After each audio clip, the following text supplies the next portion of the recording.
নমস্কার, আমি Susmita. Village cooking channel রাধেতে সবাইকে স্বাগতম। আজ আমি আপনাদের জন্য নিয়ে এসেছি নতুন একটি রেসিপি, আর সেটি হলো সোয়াবিনের তরকারি। আর এইভাবে একবার হলেও বাড়িতে বানিয়ে দেখবেন, খেতে অসাধারণ হয়। অনেকভাবেই তো বানিয়েছেন, এইভাবে আরেকবার বানিয়ে দেখুনই না। চলুন আমি এবার সোয়াবিন তরকারিটা তৈরি করি। আমি গ্যাসের ওভেনে কড়াই বসিয়ে দিয়েছি, আর কড়াইতে কিছুটা পরিমাণ জল দিয়ে দেব। এবার জলটা একটু গরম হয়ে আসলে আমি এর মধ্যে দিয়ে দেবো সামান্য লবণ। আর লবণটাকে জলের সাথে বেশ ভালো করে মিশিয়ে নেব। এইবার আমি এর মধ্যে দিয়ে দেব সোয়াবিনগুলো। আমি খুব বেশি জল গরম করিনি, এখানে আমি উমসুলো গরম জলেই সোয়াবিনগুলো দিয়ে একটু ফুটিয়ে নেব। বেশিক্ষণ জলের ভিতর রাখবো না। আর তারপর একটু ফুটে আসলেই আমি সোয়াবিনগুলো সব জল ঝরিয়ে তুলে নেব।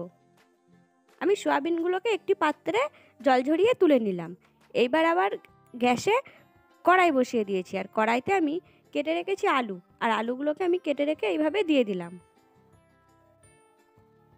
আর ওই আলুগুলোর মধ্যে একটু ভেজে নিয়ে দিয়ে দেবো সোয়াবিনগুলো।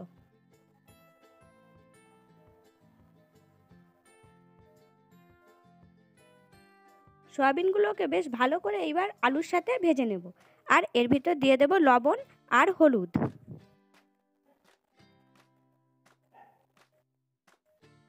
দেখুন সোয়াবিন আর আলুগুলো বেশ আমার ভাজা হয়ে গেছে। আর একটু নাড়াচাড়া করেই আমি তুলে নেব।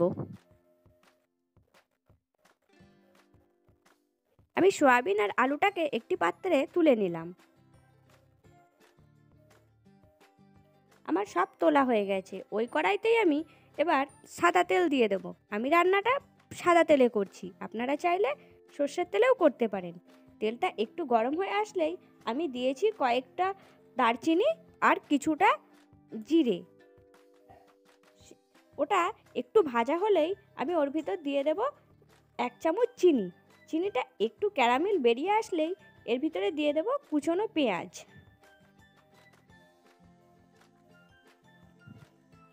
কুচনো পেঁয়াজটা একটু লাল লাল হয়ে আসলেই ওর ভিতরে আমি দিয়ে দেব আদা রসুনের পেস্ট।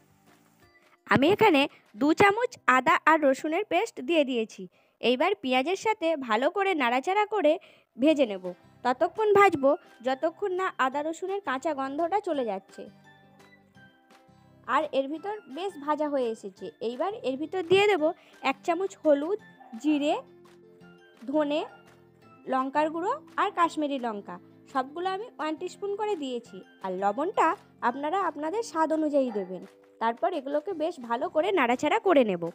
যাতে মশলাটা পুড়ে না যায় তার জন্য আমি এখানে সামান্য জল দিয়ে দিয়েছি, দিয়ে ভালো করে নাড়াচাড়া করে নেব। ততক্ষণ নাড়াচাড়া করব যতক্ষণ না মশলার থেকে তেল ছেড়ে দেয়। মশলার থেকে সামান্য তেল ছেড়ে দিলেই আমি এর ভিতর দেখুন মশলার থেকে বেশ তেল ছেড়ে দিয়েছে।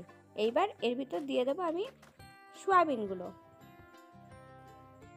আমি মশলাটাকে যতটা ভালোভাবে কষাবো তরকারির স্বাদটাও ঠিক ততটাই ভালো হবে।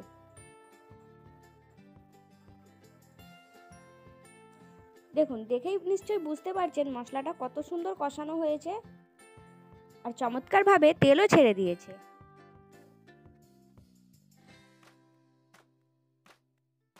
এর মধ্যে আমি দিয়ে দেব আলু আর সয়াবিন ভাজাগুলো। তারপর ভালো করে একসাথে আবারও নাড়াচাড়া করে কষিয়ে নেব। আলু আর সয়াবিনকে বেশ ভালো করে আমার কষানো হয়ে গেছে। আমি আরও কিছুটা সময় নিয়ে একটু নাড়াচাড়া করে নেব।